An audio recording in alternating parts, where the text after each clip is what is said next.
And of course, you bow to your partner since we are helping each other. And even if we were opponents in a real match, they generally would bow to each other. Right? Okay. So we're saluting each other. This is the salute, getting ready, then transferring. I am A. I start out with the attack. I go to cut her neck. She blocks. Comes to cut my wrist. I get out of the way. She comes to cut my neck. I block. She comes to cut my waist. I neutralize. I go to poke her. She blocks down. I go to cut her neck. She blocks. She comes around for my wrist. I get back. She comes for my neck. I block. She comes for my leg. I get out of the way, I try and cut her leg. So there's the whole form. Now we'll transition. She becomes A. She cuts my neck, I go for her wrist. I go for her neck, she blocks. I go for her waist, she neutralizes. She goes to poke, I block. She goes to cut my neck, I block. I go to cut her wrist, she gets out of the way. I go to cut her neck, she blocks. I go to cut her leg, she tries to get my wrist. One more time.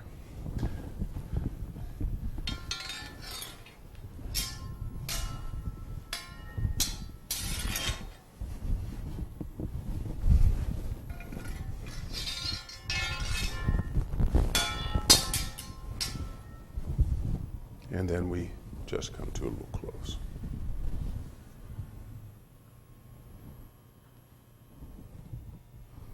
Okay, so you can see that's rather simple but fun, and it gets to be quite, if we got going, it gets to be quite aerobic and quite a lot of fun. Okay, so let's break it up now, and we'll show you the basic applications. What is going on and why? Okay, so for the sake, I am A and Stephanie is B, all right, at this juncture. So if I say A, I mean me. If I say B, I mean Stephanie. Okay, so we're starting again at the proper distance. That way. Now this preparation is basically just kind of getting the form. There's really no application. You're just raising your chi, getting your energy going, kind of filling yourself up. We then change hands, and at this point, we're basically hiding the saber from our opponent.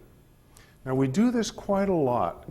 We hide it either back here, or in this case you can see from my standpoint, you see it's very difficult, would be very difficult for Stephanie to see it. Even though she knows, she knows I've got it, but still you want to be focusing on it. And if it's hidden behind you, you don't know if it's going to be coming down or how it's going to be coming out. So in this case, it's just relax.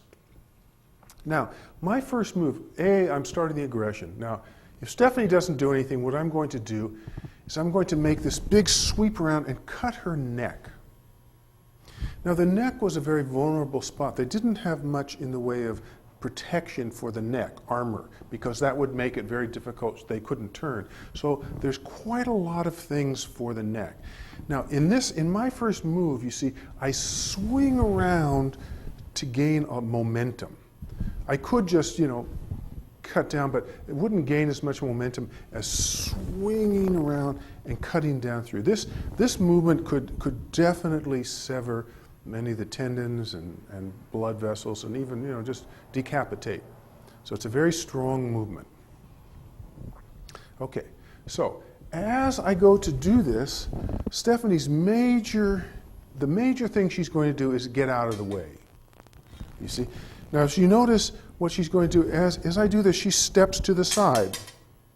And she's also applying a blocking herself, just in case something happens. Now, you see, once I'm committed, if say, don't move, it's very hard. You've got to trust your partner when you do it. If I'm chopping downward, it would be very hard for me to stop midair if Stephanie gets out of the way. You see? So if I'm coming down and she moves before I'm really committed, then I just go for wherever in the world she's going. So for this person, they have to be fast, very fast. And then besides just kind of getting out of the way, she's also going to put this saber up. Now, she's blocking with the side of her saber.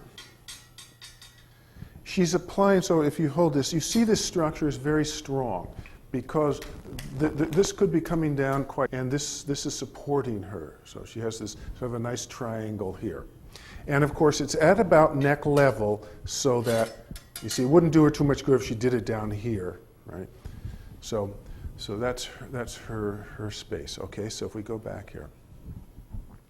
So I come around. Now, she blocks. Now, my arm is out there. As she steps to the side and in, she cuts my wrist off. You see? So the wrist is the most really attacked part of the body in the saber practice and most of the weapons because it usually sticks out the furthest. In this case, as I'm coming down, you see, it's sticking out, so she just goes right for it. Right? And she doesn't have to cut the arm off. All she has to do, in this case, it's a chopping the hand off. But I mean, generally, if she just sort of, slices it a bit, it's usually enough. Okay. So, I'm coming for her neck. She's blocking. Now, as she comes, I get out of the way. So, it's just the very basic, as she comes down, I just pull back into my center and relaxing. I'm sitting back, I'm comfortably back. Now, the beauty, I said about feinting and faking.